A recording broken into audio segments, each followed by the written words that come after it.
Hey everybody, this is Scott Schimmel, and we are here for another episode of the Dream Big podcast with Bob Goff and Friends. I'm always here with Bob Goff.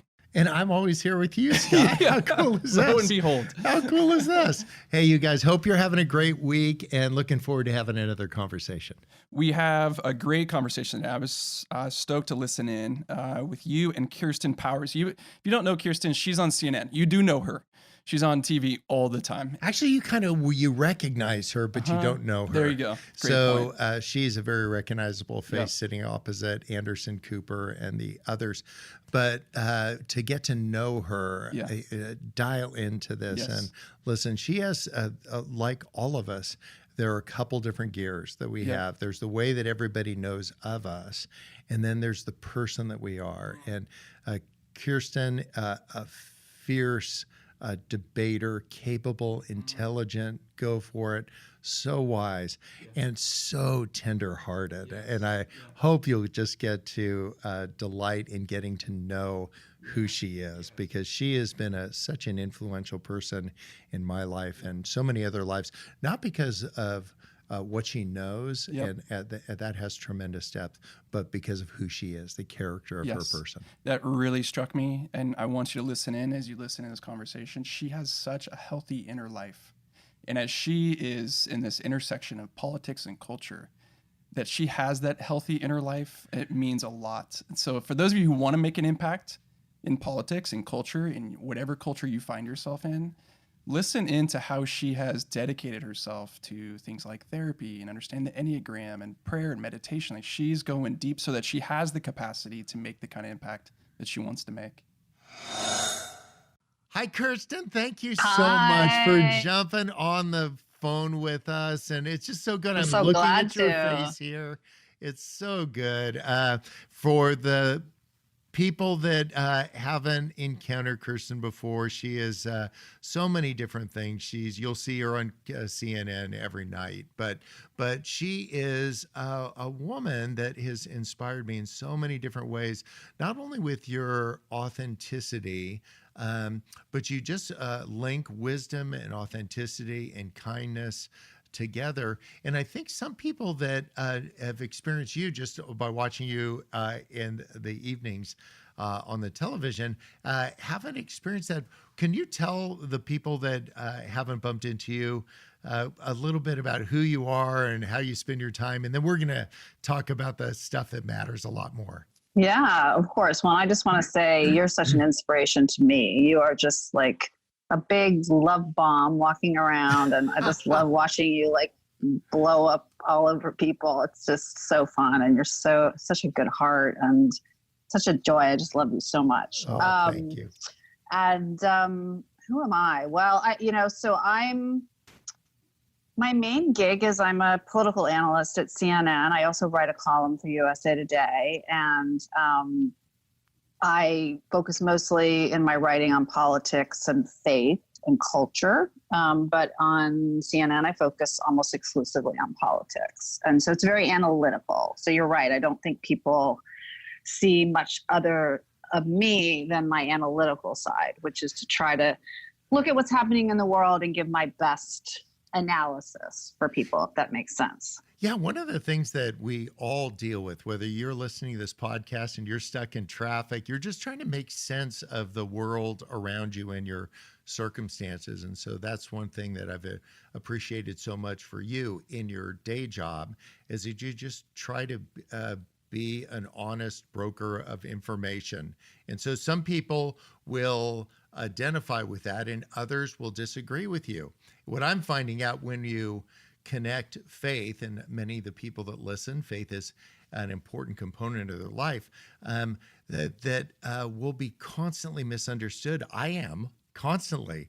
But yet, what do you do when you're misunderstood? How do you deal with conflict? You, like I, deal in the area of conflict, yet I've experienced you in your personal, we're just friends, and you just gracefully navigate through that. Then I watch you professionally and you're unflappable. Can you tell us a little bit about what goes through your mind as you're dealing with people with differing views and differing worldviews?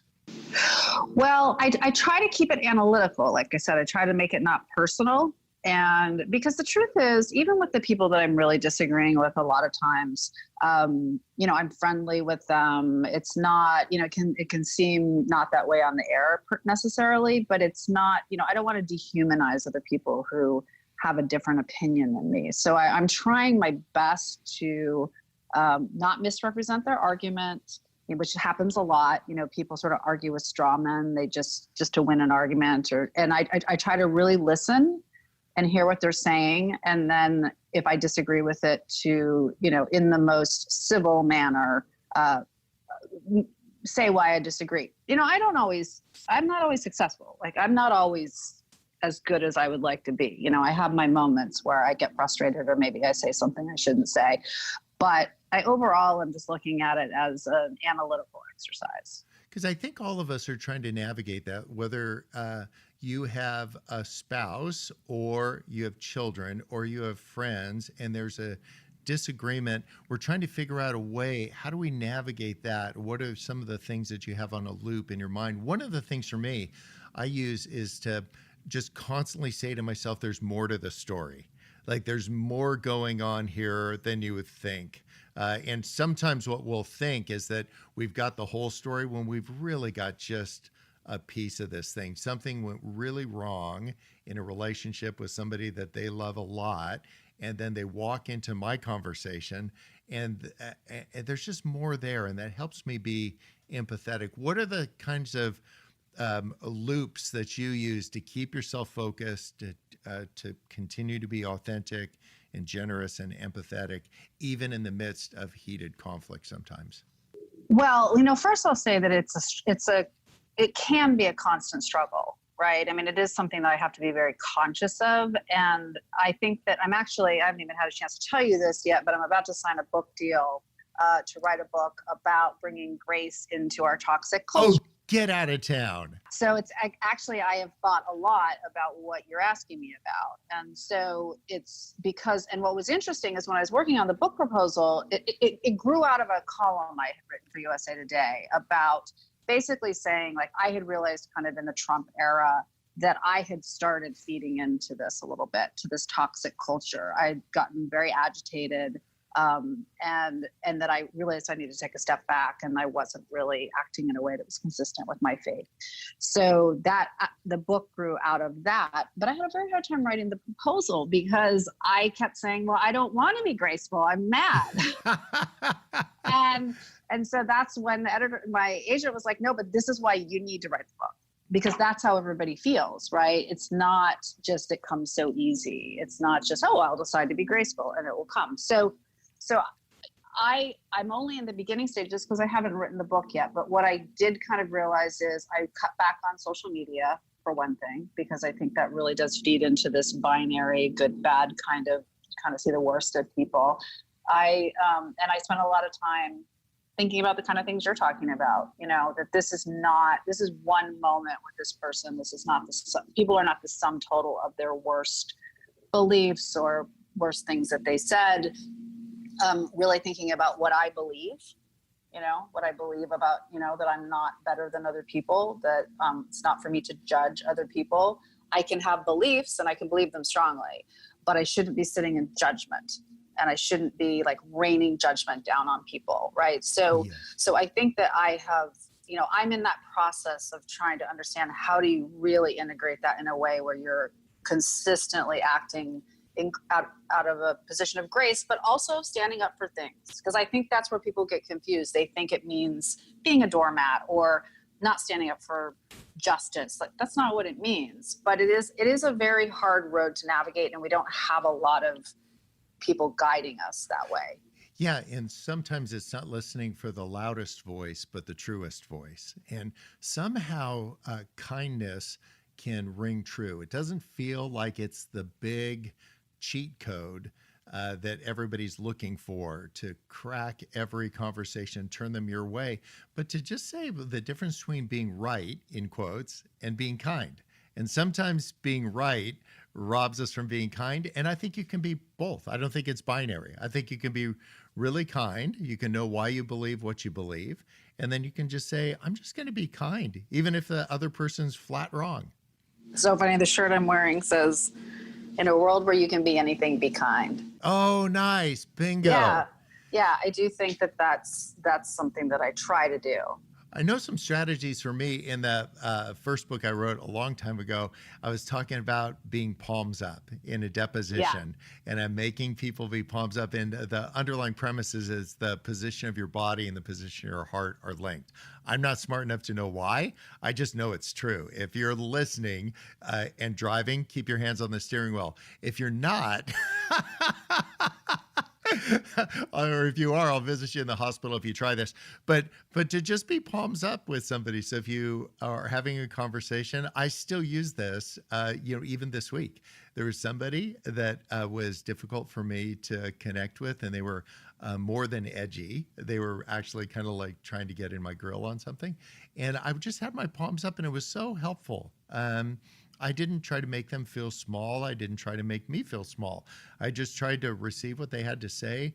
And I just assumed there must be much more to the story than I'll have the opportunity to learn, and just be graceful. And I didn't say that to myself with a sneer, like, so I hope bad things happen to you.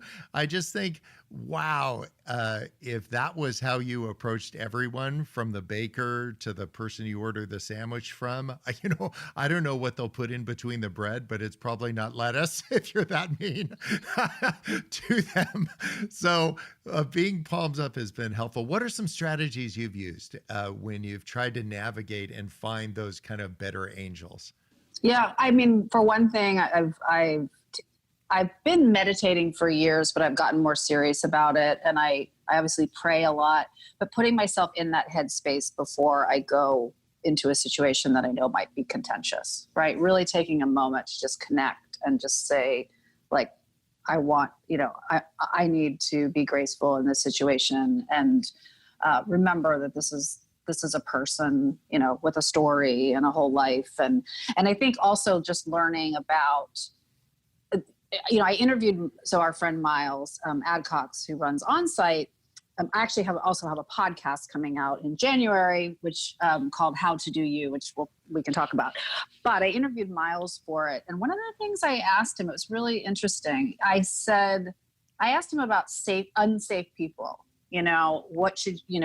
There are unsafe people and you need to not have them around. And he said, what I've realized is the more work that I've done on myself, counseling and trauma work and all these different things, that I don't feel that way. Like, I can be around people who are unsafe, and we're talking unsafe emotionally, unsafe. And they don't trigger me because I don't take on their stuff. So it used to be someone would say something and it would feel unsafe and I'd feel like I needed to get away from them. But now they can say it and, like, that's their thing. It's not my thing. Yeah, you could draw a line down the middle of the paper and say, this is your stuff, this is my stuff, and my stuff doesn't need to be your stuff. But we need to have a self-awareness to understand what's our stuff. And I know you've done some of that heavy lifting. I've done that heavy lifting at the prompting of some friends of mine to say, Bob, your issues have issues. I know you're like a happy guy, but there's some stuff going on under there that would probably be worth teasing out, and just pull on the thread a little bit and see what you find.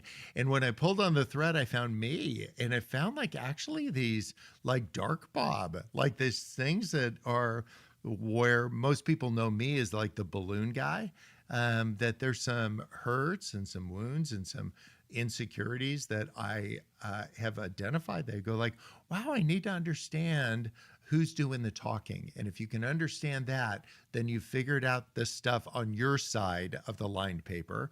And then it'll give you so much more grace to let other people deal with their stuff on the other side without telling them what they need to do or be or how they need to interact with you. Well, so that's another thing, I do think doing the work, right? I went to Onsite and I did the Living Center program. And I think that was a real turning point. I found a great therapist here. I feel like I got my spirituality in a very healthy place, a very healthy spiritual life. And when I sort of looked back, when I wrote that column about, I feel like at times I have fed into this culture, what I realized was how much of what I was doing was unconscious. So like what you were just saying, like you're not even aware that you have these issues, right? It's just, they're there. They're just part of your life. They're on your hard drive. You've just always been operating that way.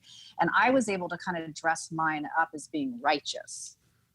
So I was able to be like very righteous and standing up for truth and all this kind of stuff. When in fact, I was actually just being extremely self-righteous and judgmental. Yeah. And so, and then I realized later, and also through the Enneagram, I learned I was an Enneagram 8, and it explains so much of what I was doing. That I would, under stress, I'd go into black and white thinking. I'd become very righteous. I'd become like, I'm going to save the world, kind of thing. And as I started seeing all these different things, once you see them, then it's much easier, and I started healing. Yes. And you know what's so beautiful about you, among many things, is that you have the really analytical side that people see every day, but you are such a teddy bear. You're just so feeling and compassionate. And so when we have conversations, just like, so people wouldn't guess that. And I want people that are listening to feel the freedom. You are not cast for a part. You didn't go to central casting and get cast for the part as the lawyer, the doctor, the plumber, the whatever, or the stern person, or the whatever, that you could be many things, but just be among them, just authentic, and just know why you're doing what you're doing. And to say, instead of, is this working for me, to say, is this working for the people around me? Because there's nothing less fulfilling than making everything about you. oh my gosh, that's so true. That's such a good way to put it. One of the strategies that's been helpful to me when people ask my opinion, I think that must be like a lawyer thing, like, what's your opinion about this? Instead, I tell them I'm giving somebody an opinion in 30 years, but I'll give you an observation. Like, this is what I've seen, smelled, felt, experienced. And so that's been helpful for me because it gets it within my wheelhouse instead of feeling like I need to parrot like either Team Jesus or be John Piper or somebody else. I'll just be Bob. I'll just tell you what I've experienced. And this is informed by my faith. It's been informed by what I know about Scripture. It's been informed by the time I've entirely ignored these things that I say are important to me. It's informed by my best day and my worst day. What are other strategies you've used to help you be more authentic, yet genuine in your relationships with people? I'm so glad you're writing this book. This is going to be good. I know, but I got to figure it all out. But that's actually where it gets good. And actually, if you're listening and you want to, I think everybody's got a book or two in them. Everybody doesn't need to publish that book, but they need to get that down so you can sort it out from a general feeling of this needs to be to saying, this is why. Here's an example when. Those are the things that have been super helpful for me. What are the things you're teasing out? Are any discoveries along the way as you're... Well, I just have written the proposal, so I'll start writing the book soon. But I think, you're asking like, how do you be authentic? I think I've always been authentic in the sense that who you see on TV is me. Maybe you're not getting the whole picture, but I don't have anybody who's looking at that saying, I don't know that person. But I do think it's, I don't know if you'd call it your true self or what because you could authentically be who you are in that moment, but that might not be actually your true self, if that makes sense. So I feel like when I look back, I've always been authentic, but I think today I'm more my true self. So now I feel like those two things are in alignment. So I'm more aware of those unconscious things. I'm more, like I said, I've healed a lot. I mean, when I met you like 10 years ago, I had chronic fatigue. I had fibromyalgia. I was sleeping, 14 hours a day. I just gotten out of a horrible divorce. I still had trauma from my father's death. I mean, all these things, and I'm sitting here today completely physically healthy, thank God, and emotionally healthy. I mean, I was depressed, I was anxious. And so there's a lot has changed in the intervening years, I'd say, and it really did take doing that emotional work that I can now say, yeah, this is me. I'm not acting out of fear or suppressed anger or unprocessed emotions. Yeah. And then to find a couple people that you could that you could have a conversation with, and it would just stay with the two of you, it'd just be Vegas. It's just going to stay Yeah. right there and not go. You sometimes in the political context, they say, what would be the 3 a.m. call? You would honestly, You would be my 3 a.m. call, as you you would know. be my, Because you I would just be did my, it not that long ago. you would be mine as well.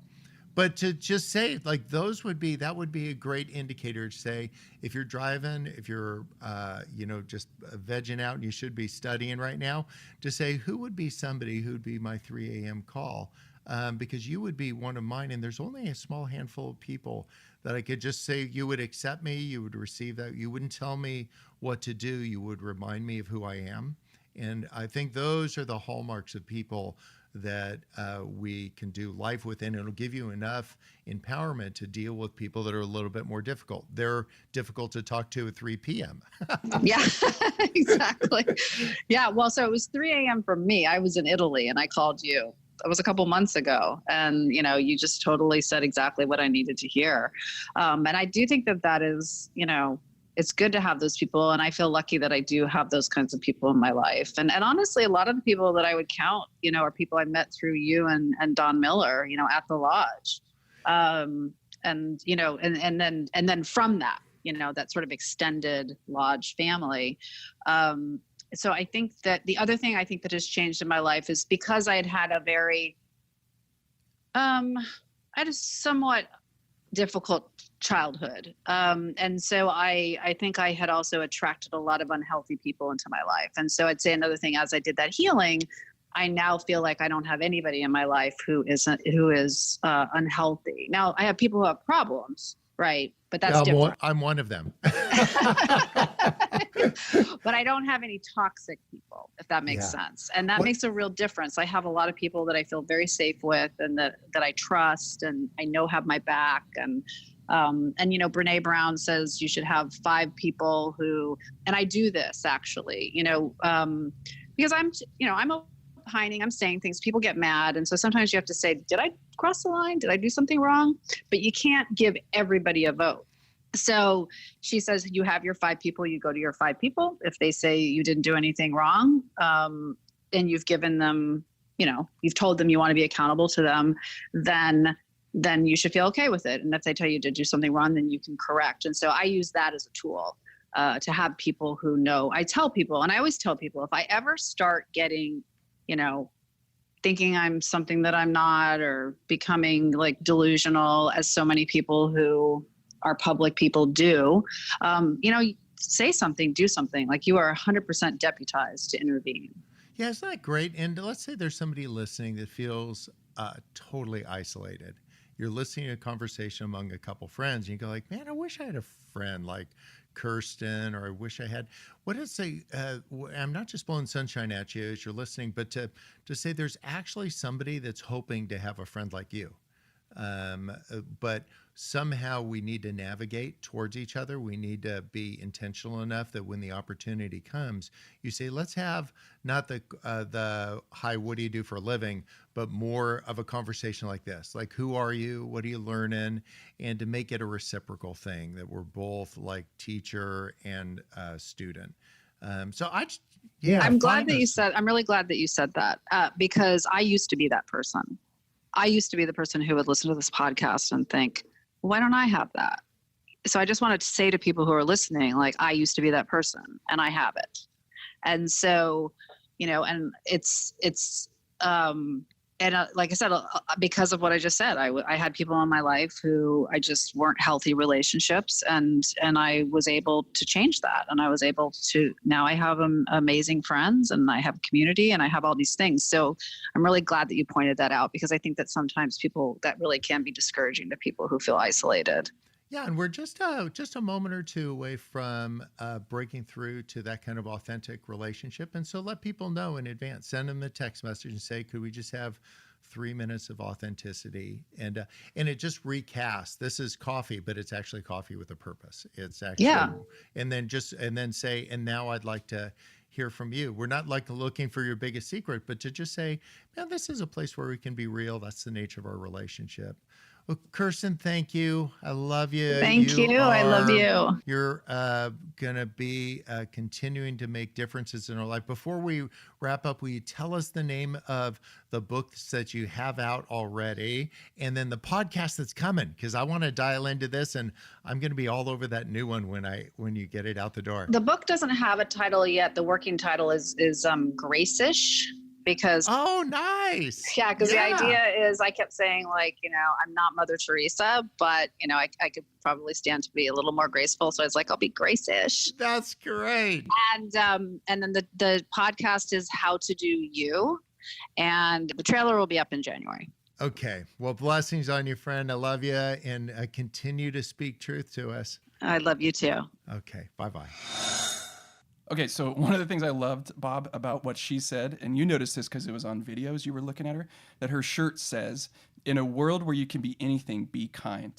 And imagine that in politics particularly, that's like her mission statement: be kind, truly on the inside. That's the kind of impact that she's trying to make. Yeah, and in very heated topics, to know that there's a person that's calm and collected, that she's doing the deep work that I hope that we would all do to understand ourselves better, so that we're equipped to deal with the difficult issues, whether you agree or identify with some of her worldviews or not is irrelevant for purposes of what we're talking about. Right. I just want you to meet all of my friends. These are the people that are teaching me. So anything that I write down, you'll think it's coming from me. I'm actually just channeling them. These are all the things these are the wise guides along the ways that have said, I'm willing to deal with these things in my life and understand them. And that gives me a lot more courage to deal with those things in my life. Yeah, and she talked about things like therapy, going to on-site, digging into the Enneagram. And that's kind of the deeper investment work in herself. But she also talked about daily practices, prayer, meditation, breathing, just being able to sustain the life while she's in the midst of the life, in the midst of the world, to have that kind of inner qualities that she needs to be present. Yeah, and some of those things might be for you and you can identify with, and there might be other things that are just a non-starter. That's awesome. Mazel tov. Like, what I want you to do is to find those things that work for you and pull over to the side of the road or grab some time today. Treat it like it's an appointment that you have got to keep. You're not going to miss. And meet yourself there, and then do a little work to say, who is it that I want to be? What do I believe? What am I doing about it? And how can I spread the kind of kindness that just permeates Kirsten and all of her input? And boy, if we just got in touch with that, we would lead really rewarding, successful, meaningful lives. So we're still early in this year, early 2020. Whatever your resolution was, what if your commitment in the next few months was the right book that you need to read, the right therapist to reach out to, the right friend to spend more time with? What are the healthy habits that you need in terms of your soul and the inner life that you have, so that you can become the kind of person that you need to become? Bingo. And that's what this podcast is about, to just remind you about who you are, how God sees you. And it's like, just want to hold up a mirror. And these are friends that hold up mirrors to me to say, this is who you are. Thanks for tuning in, you guys. I hope it's a great week for you. I hope you'll take some time for some personal reflection to say, hey, what am I going to do about some of the things that ping me from this podcast?